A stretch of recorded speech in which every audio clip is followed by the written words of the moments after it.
Olá, o programa Educa Floripa está entrando no ar. Hoje nós vamos trazer de volta o quadro Ser Professor. Nós batemos um papo com a Neuza Aparecida de Andrade Hillenscheiler, ela é professora da Irondina Medeiros Zeferino.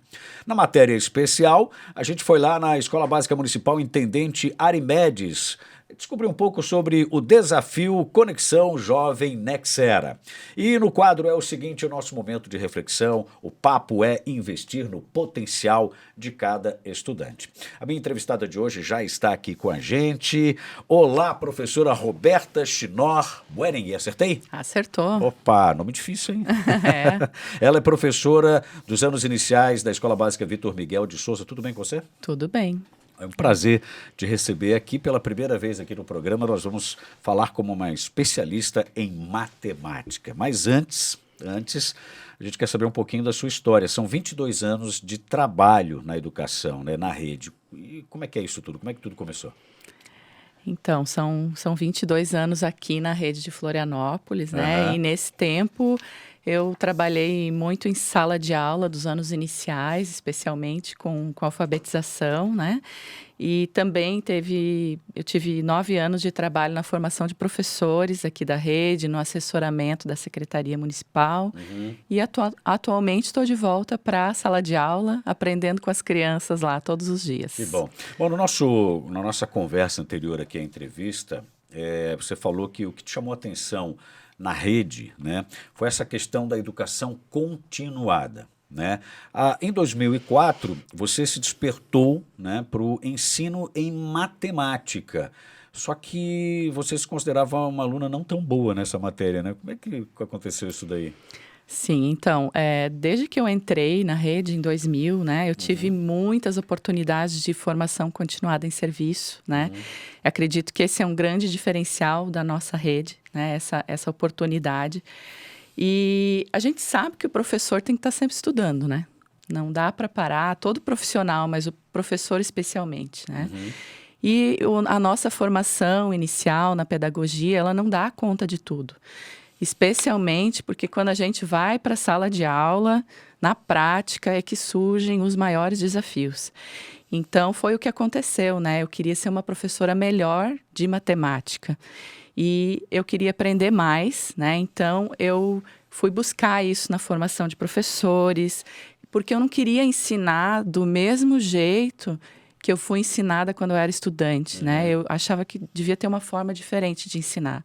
Então, eu aprendi muito na formação de professores, com os professores mais experientes da rede, também me ensinaram muito, né? E eu participei de grupos de pesquisa, de professores, e nessa época eu fui me despertando cada vez mais, né, para a educação matemática, né? Então, o que também foi bastante importante, né, foi a nossa formação do PNAEC e do Proletramento, né, que a rede participou de formações de âmbito nacional, né? E tudo isso foi me engajando cada vez nessa área, né? Então foi um sentimento, uma vontade que nasceu em você, no seu coração de professora, para ensinar de uma maneira diferente e mais proativa a Isso. matemática, né? E aí você acabou entrando nessa especialização, como você falou agora, em matemática, fez um mestrado pela Universidade Federal de Santa Catarina, né? E se especializou nessa questão da alfabetização em matemática. Eu juro para você que eu sempre, a minha vida inteira, eu ouvi falar em alfabetização em letras, né? Aprender a ler e escrever. E tem alfabetização em matemática também? Tem. Então, eu fiz o mestrado em Educação Científica e Tecnológica na UFSC, né? Mais especificamente nessa área, né? E realmente, quando a gente ouve falar em alfabetização, logo pensa nas letras, né?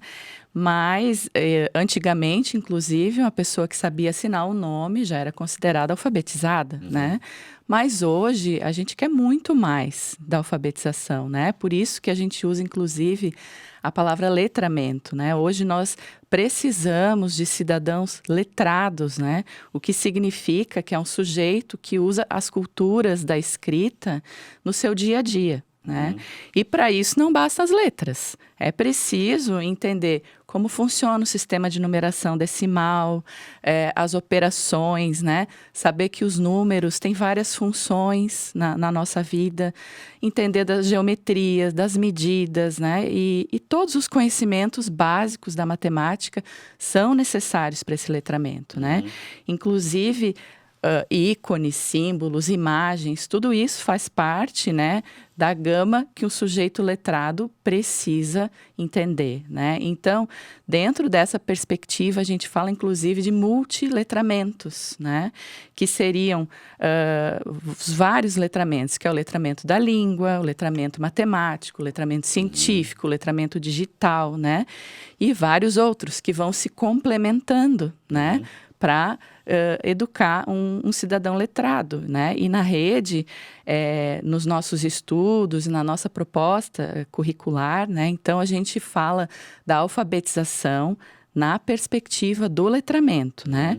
E isso está em consonância também com as nossas formações, né, de âmbito nacional, que é o PNAE e o Proletramento. Muito bem. Bom, daqui a pouquinho a gente vai entrar num outro assunto que é a tal da estatística. Sim. Antes, deixa eu chamar aqui o nosso quadro Ser Professor. Na Escola Básica Professora Erondina Medeiros Zeferino, nós conhecemos a professora Neuza Aparecida de Andrade Hillenschein, que trabalha com a alfabetização de crianças, um ato de amor que ela realiza há 2 décadas.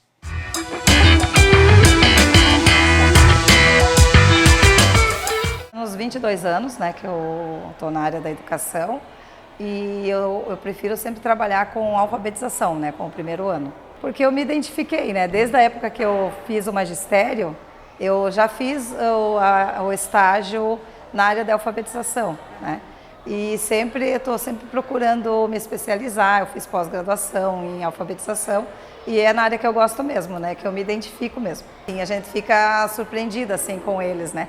No dia a dia a gente vai vendo como eles vão progredindo e eles vão gostando de mostrar que eles estão aprendendo, né? Então, até hoje eu tive, um aluno trouxe um livro que ele fez em casa, por ideia dele mesmo, né? Criou o livro, o papelão, escreveu, então a gente está vendo como ele está progredindo, né? E cada um, né? Cada um tem o seu tempo de aprender, né? E daí a gente vai vendo, né, esse progresso todos os dias.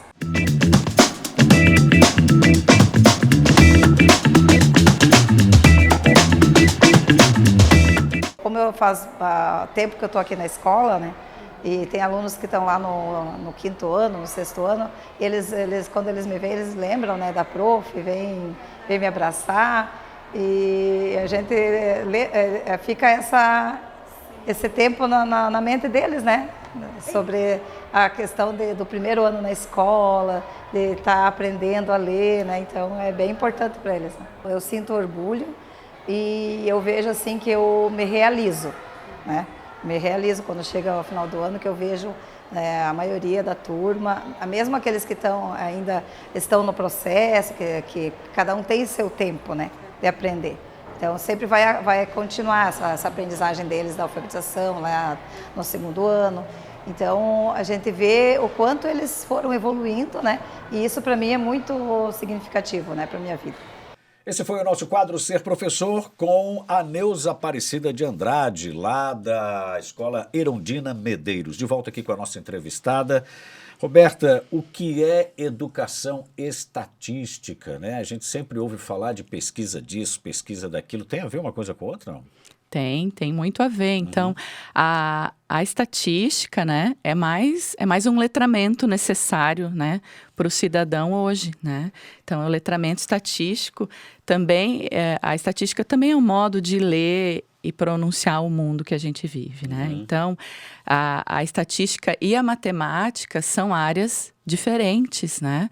Mas, desde 1997, com os parâmetros curriculares nacionais, o ensino da estatística está presente nos currículos dentro da área de matemática, né? Então, agora também com a Base Nacional Comum Curricular, a estatística está cada vez mais em evidência nos nossos currículos, né?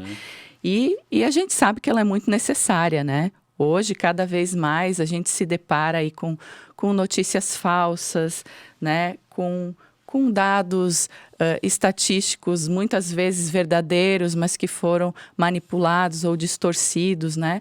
Como que a gente vai aprender a lidar com isso, né? A não ser manipulado todo momento, se a gente não aprendeu desde o início, desde a infância, a lidar com isso, né?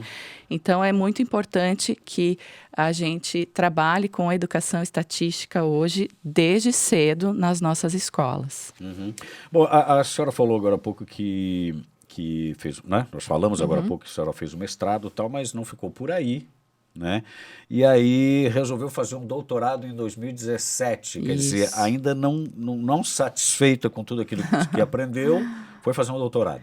Isso, então em 2017 eu entrei no doutorado também na UFSC, né? E a minha pesquisa foi sobre os movimentos de pensamento estatístico na infância. Eu fiz essa pesquisa aqui numa escola da rede e acompanhei uma mesma turma de crianças durante o seu caminhar, né? No primeiro, no segundo, no terceiro e no quarto ano. E nessa pesquisa eu fui aprendendo junto com eles quais eram as necessidades deles em educação estatística, aquilo que eles eram capazes ou não, né? Como que a gente podia avançar nisso, né?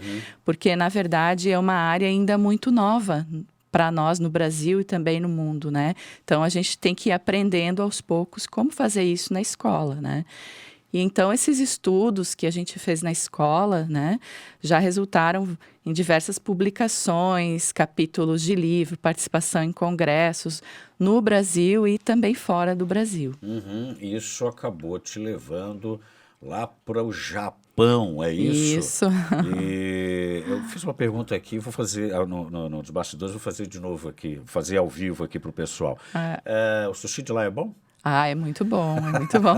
Você não encontrou restaurantes especializados em sushi, né? Não encontrei. Encontrei sushi só no supermercado, na bandejinha para levar para casa, mas era muito bom, sim. Bom, toda essa sua pesquisa de doutorado, então, gerou artigos, enfim, e chamou a atenção, né, dessa área especializada, dos especialistas, e acabou chegando lá no Japão. Você foi fazer o que lá?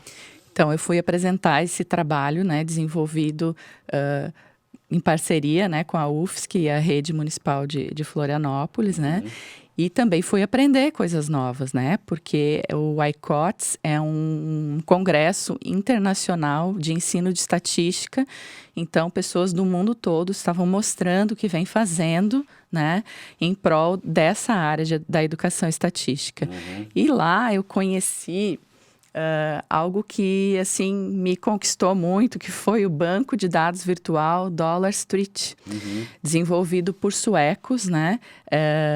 Eles têm uma plataforma chamada gapminder.org e o Dollar Street é uma dessas ferramentas, né, de leitura do mundo, né, para compreender como as pessoas vivem no mundo. Então, é um banco de dados todo composto por imagens, né? Essas imagens têm movimento, têm localização no globo, né? Elas incluem imagens de como as pessoas vivem, o que tem dentro das casas das pessoas. O Dollar Street é uma rua virtual, né? Isso. Você estava comentando que de um lado fica a população mais abastada, os mais ricos, do outro lado a população mais pobre. Isso. Né?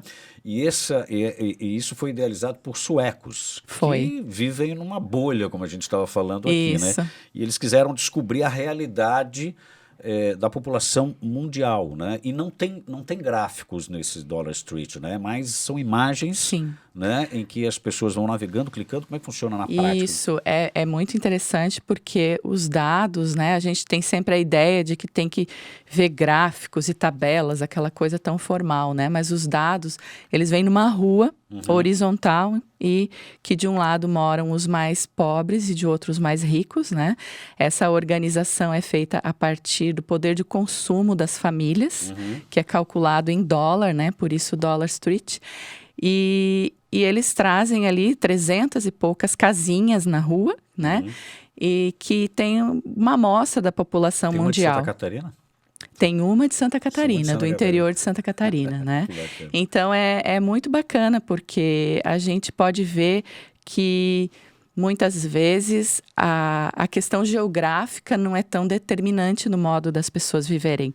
É mais a questão financeira, né? A questão do poder de consumo. E aí isso nas mãos das crianças, né, acaba virando muitas coisas, né? Elas descobrem muitas coisas, né? Porque não são dados já fechados. Tá tudo aberto ali para ser lido. E evoluindo. Isso. Daqui a pouquinho eu quero que você conte pra gente a história da menina e o gatinho. Já você vai contar pra gente aqui. Enquanto isso, eu vou chamar matéria especial. A parceria entre escolas da rede municipal e diferentes institutos tem contribuído para alavancar projetos que conectam estudantes a novas possibilidades. Essa relação abre um leque de experiências que ajudam a melhorar não só o aprendizado dos alunos, mas a educação como um todo. E é isso que encontramos na Escola Básica Municipal Intendente Aricomedes da Silva. A escola é mesmo celeiro de boas ideias, ambiente motivador do pensamento crítico, espaço que desde cedo estimula o questionamento, mas também aponta caminhos para encontrar as respostas. Esses grupos são prova disso. Eles participaram de uma iniciativa onde os estudantes foram estimulados a pensar sobre problemas e trazer alternativas de soluções. Regina, como é que acontece esse projeto que já está na 2ª edição? Então, o Instituto Nexera, ele propõe para as escolas um desafio, que o nome é Desafio Conexão Jovem, né, do projeto. O desafio é que os estudantes levantem problemáticas que eles encontram na comunidade ou na escola e tragam alternativas de solução para essa problemática. Assim, os estudantes desenvolvem os projetos, escrevem os projetos, né? E apresentam depois para a gente verificar como que foi a solução que eles encontraram dessa problemática. E o que os alunos levantaram como problemas e que soluções eles trouxeram? Consegue citar alguma para a gente? Então, eles trouxeram várias problemáticas da questão de saúde mental, da questão do bullying, da questão da educação ambiental, da sustentabilidade também. Bem assuntos assim que são do dia a dia mesmo, da vivência deles, da experiência de escola, da vida em sociedade. A partir do olhar sobre o que poderia ser melhorado na escola, nasceu um projeto voltado para revitalizar os espaços da unidade. O nosso trabalho é sobre revitalização da nossa escola. A gente traz esse projeto com a intuição de melhorar os espaços. A gente é do integral e muitas vezes, que nem na hora do almoço, a gente não tem lugares para ficar com prazer. A gente no máximo senta ou vai para a informática. Então a gente tenta deixar os lugares mais bonitos, trazer mais coisas para fazer. Outro grupo levou em conta aspectos da própria vivência e desenvolveu um projeto de um aplicativo para esclarecer questões ligadas ao cyberbullying. O cyberbullying também tem trazido muitas coisas emocionais também, como apatia, assim, sentir um pouquinho mais, se oprimir, ter um pouquinho mais de ações depressivas, ter pensamento ruim. Os cyber healers, ele veio para solucionar, para ver se você passa por isso, se você sofre o cyberbullying ou faz isso. Muitas pessoas, elas fazem e não percebem. Elas fazem isso e não pensam antes de agir, não acham, estou passando por isso, ou eu estou fazendo isso. Nosso app vem para isso. É nessa construção de novos conhecimentos que abre-se para esses estudantes um leque de novas experiências. Agora é muito interessante porque esse é o tipo de projeto que não faz parte da grade curricular, digamos assim, não vale nota, né? Não há uma obrigação do aluno participar, mas eles participam e formam grupos por afinidade. Então, isso que foi muito interessante. Os alunos, eles não ficaram fixados em fazer um projeto junto com a sua turma. Eles desenvolveram projetos multisseriados, tem alunos de várias turmas, de vários grupos diferentes e faixa etárias, juntos, porque eles encontraram o mesmo problema, eles enfrentam o mesmo problema. Então, eles juntos desenvolveram soluções para aquilo, né, independente de série, de ano, de idade.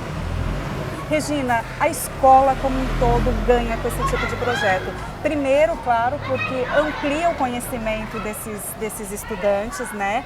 Faz com que eles fiquem mais conectados com a realidade escolar, mas também porque surgem mesmo soluções interessantes. Com certeza, isso é o que a gente chama de aprendizagem significativa, né? porque eles vivenciam alguma coisa e eles tentam buscar alternativas de solução para aquilo que eles estão enfrentando. Então, é dar significado aos conteúdos escolares. Não ficar estagnado ali nas 4 paredes da sala de aula, mas ir colocar a mão na massa mesmo, né? De volta com a nossa entrevistada de hoje, a professora Roberta. Bom, você foi no Japão, conheceu lá o Dollar Street, se apaixonou, né, pela plataforma, e aí você resolveu trazer, você entendeu naquele momento que dava para trazer isso para os nossos alunos aqui, né? Isso, então eu trouxe aqui para a escola, né? Já trabalhei o Dollar Street com uma turma de 2º ano, com 2 turmas de 4º ano, né?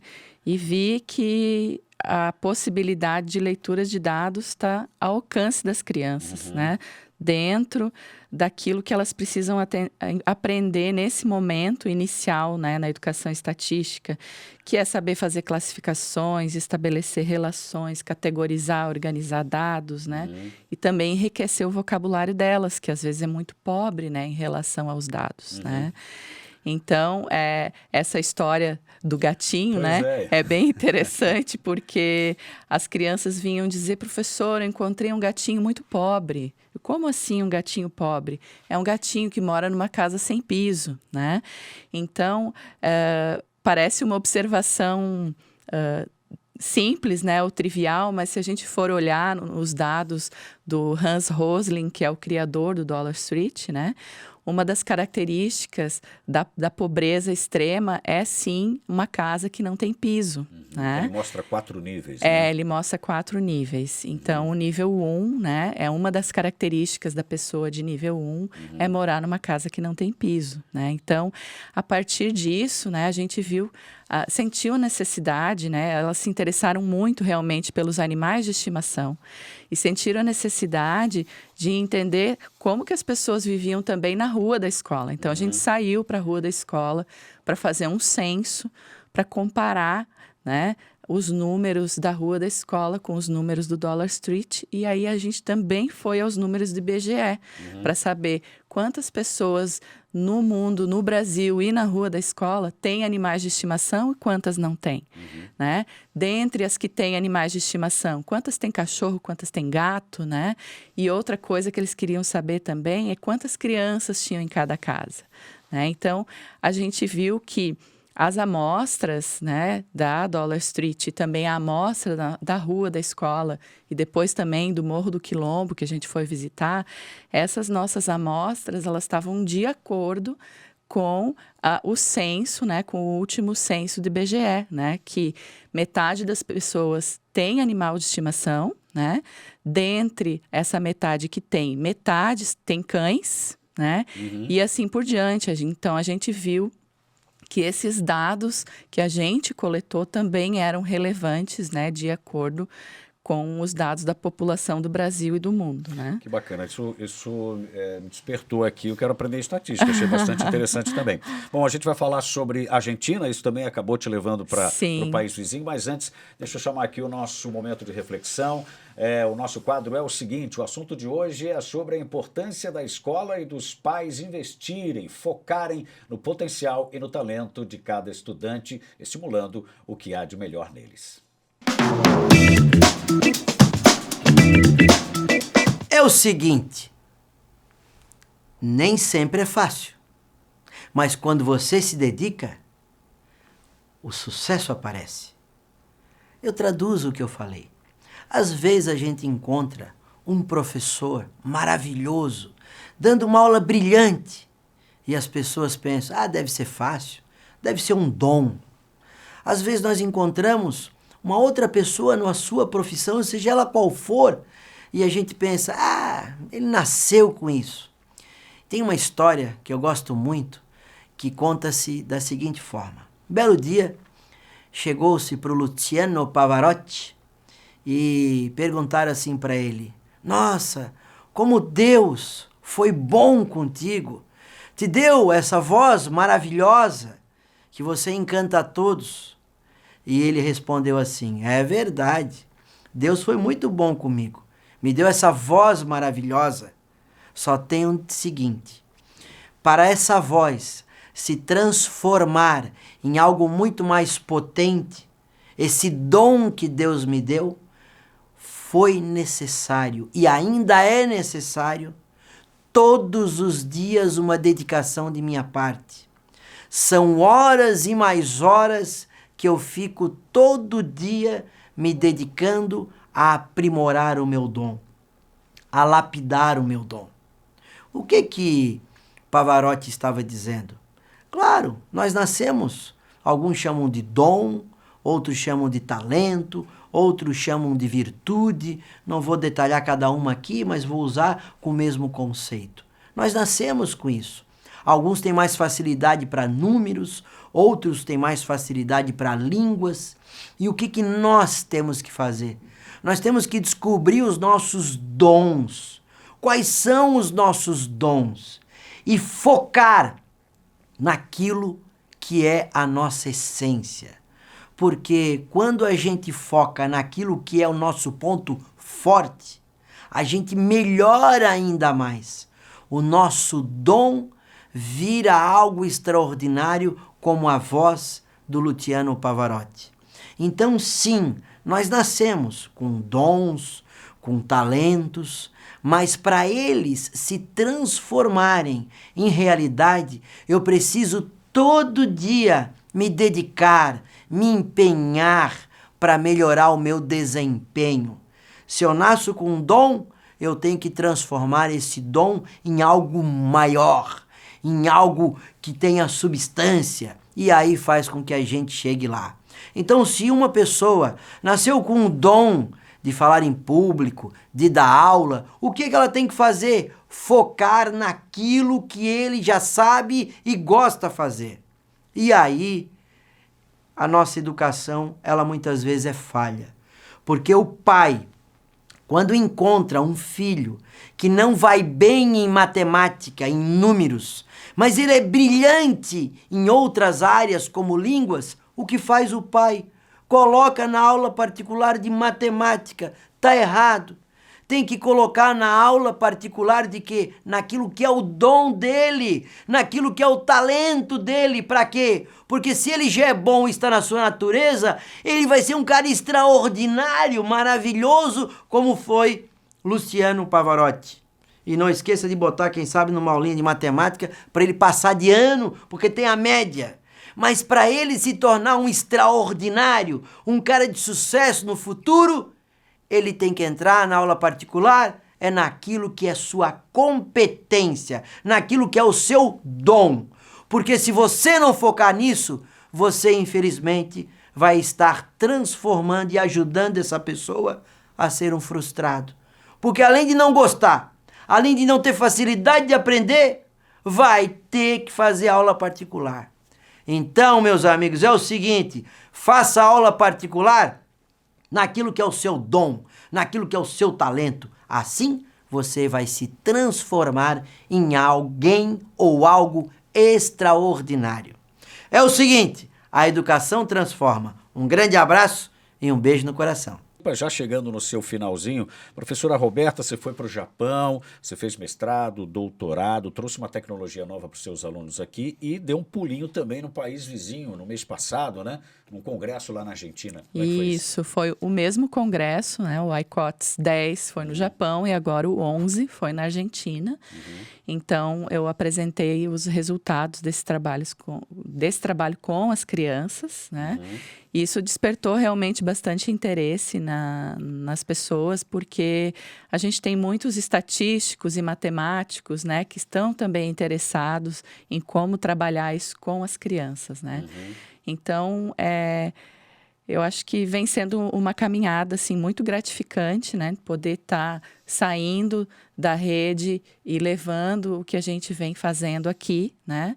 Ao mesmo tempo aprendendo coisas novas, né? E trazendo, ressignificando aqui para a nossa realidade, trazendo isso para cá, né? Legal, são cases de sucesso gestados aqui, levados para o mundo. Então eu só tenho a agradecer à Secretaria Municipal de Educação, né? Os grupos de pesquisa da UFSC, o ICEM e o GPROFEM, e agradecer muito aos meus colegas da Escola Vitor Miguel de Souza, a direção da escola, pelo apoio que eu venho recebido nessa caminhada. Muito bem. obrigada. Chegamos então ao final da nossa entrevista de hoje. Hoje eu conversei com a professora Roberta Schnorr Buering, que é professora dos anos iniciais da Escola Básica Vitor Miguel de Souza. Lá a criançada aprende estatística. Muito obrigado, viu? O Educa Floripa fica por aqui. Nos vemos amanhã. Um grande abraço. Tchau, pessoal.